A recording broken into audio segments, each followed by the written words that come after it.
Then we go on to attitude hazards, or abbreviated to an AH. Okay, what is an AH? An attitude hazard is a global attitude trait that all humans will have in them and will use from time to time. But it is a hazard. It is a characteristic or a trait that can sometimes be to our detriment. If we don't use it properly, it will overpower the rest of our personality, and it will be to our detriment. Okay, so your pervasive attitude phenomenon. An attitude hazard is something that can adversely influence the decision making of a human being. How many of you have entered a state of fear and you do something out of that state of fear and it actually ended up being a mistake later down the line? That is because of our attitude hazards. When we react to the negative parts of us and we turn it into a physical action, the physical world is going to reciprocate, and it ends up usually being a mistake. Okay? You've then got undesirable, or what your attitude hazard is. It is an undesirable personality attitude or personality trait for anyone to possess, because they have the potential of leading to dangerous actions. Okay, dangerous actions or actions of regression. Okay, for example, someone who's worked their life to earn $1 million. Finally, they have $1 million. They have capital for a business. Someone comes to them randomly and says, "Hey man, I've got a business going to start immediately." If you're full of fear and you're like, "Yes," or greed, okay, attitude hazards, and you're like, "Yes, let's do it," you're probably going to lose your $1 million. Okay, attitude hazard is the understanding that you need to detach from the negative emotion and try and look at the bigger picture. Because then you're going to see the negative aspects as well as the positive aspects, and you're going to have a better understanding of the action you need to take. Okay, there are a total of 5 global attitude hazards. There are many, many more, depending on who you are. If you are a person who grew up in poverty and your parents were thieves, you're probably going to have the attitude hazard of greed. Right? You want everything for yourself. You don't care how you take it. Unfortunately, our politicians are like that. They grew up and they learned to be greedy. But that is their individual attitude hazard. We are not all greedy. Well, unfortunately in South Africa breeds greed. But we have the choice to take that as part of our personality or not. What is the choice? The choice is not to decide if we have greed. We are human beings. We have greed within us. The choice is to decide to act upon that part of our personality. That is what makes an attitude hazard. Okay? That is what makes it a hazard. It is just a thing. It is just a part of us until we decide to use it in one of our actions. Okay? So yes, we can have individual attitude hazards like greed, like lust, like whatever else you want to think. But then there are 5 that we all are subject to from time to time in our lives. Okay? And they are these ones over here. The first one is anti-authority. Don't tell me what to do. Now, there is a difference. Remember that there is a difference between using your attitude wisely and using your attitude in a hazardous manner. Every attitude hazard needs to exist within you because it's going to make you think for yourself.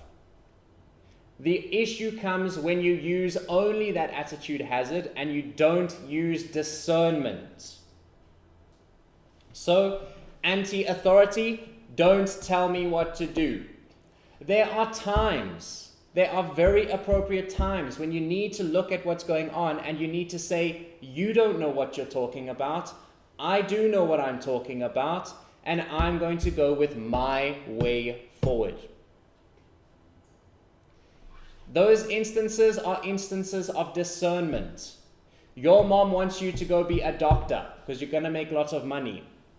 but you use your discernment to say, money is not important to me, happiness is important to me. That is when your anti-authority can be used for good, when you use the word discernment. The antidote to anti-authority is to follow the rules. They are usually right. Okay, I disagree with that. I think in this day and age, most of our rules are there to hinder us. But that's something I need to go and make sure that I am discerning properly before I make any impulsive actions, like just calling out the government willy-nilly all the time. That could lead to some devastating results in the future. But it's the truth. They need to be put out of place. Okay, then you have impulsivity. This is where you do something very quickly. A lot of people will mistake impulsivity as intuitive action. Okay, impulsivity is saying, I need to do this now or I'm not going to get anywhere. That's a fear-based thought. Intuition is, I feel like doing this. That is an intuitive thought. Okay, impulsivity and intuition are two different things. However, sometimes impulsivity can help you get to your intuitive thought. So what is the antidote to impulsivity? Don't do whatever it is you're about to do until you've thought it through. Think about the consequences. Think about the day after that action you want to take. Think about 3 weeks after the action you want to take. Imagine yourself living the life where you have taken that action and see what happens. Then you can make a better decision on what you need to do. Again, the word discernment. Okay. On to the third attitude hazard. It is your invulnerability. This is the idea that you hear about car crashes everywhere. You hear about plane crashes everywhere. But that's never going to happen to me. You hear about cancer everywhere. Oh, I'm never going to have cancer. That's a level of invulnerability. We believe as humans that we are above the laws of physics, when sometimes we are not. Okay, depending on what you believe, though, I suppose you can take that with a grain of salt. If you believe that you are fully protected by your God, by your faith, by your religion, usually that actually does end up giving you a layer of protection. And you see that in certain studies that have been done. Then you go on to macho. Macho is the confidence to a next level. Okay, so macho are those, when you go from being a confident person to being a prick or a cocky person. That is the difference between having self-confidence and belief in yourself and being macho and thinking that you are everything. Okay? So macho is, I can do it. Forget you. Now, obviously, there's an element there. It's not just I can do it. Macho is, I can do it better than you. Okay, macho is leaning towards your competitive side. Okay, and the antidote to that is taking chances is foolish. Actually, the antidote to it is humility. Okay. Taking chances is foolish goes more to your impulsivity. Because when you take a chance, you're being impulsive. Until the point where taking that chance is no longer a risk, it's just something that you have the ability to do. So for example, if you did make your $1 million, taking 100,000 of that $1 million to try and start a business is not a risk. It's a choice. It's something that you want to see if it'll work out. If it doesn't, boo-hoo, I lost 100,000. I'll make it again. But if you lose your whole $1 million, that's a different story. Okay? So macho and impulsivity can work together. Because I've got $1 million and I'm macho. I believe that I can do whatever and make more money. And then you go, as a result, you be impulsive and you do take a chance and it's a foolish chance. And then it all leads to naught. And finally, resignation. Resignation is a big one in this day and age, especially in our country with the current economic status. You work, and you never see any results. You resign yourself. You're like, well, I'm just giving up on life. I'm just giving up on work. I'm not doing this. But if we turn it into a much simpler if we use our human performance modeling, we can turn it into a much simpler analogy, and that is, there's a lot of information to study for this test. How can I possibly learn it all in a week? I'm just not going to study. You resign yourself. Okay, you say whatever happens is fate happening.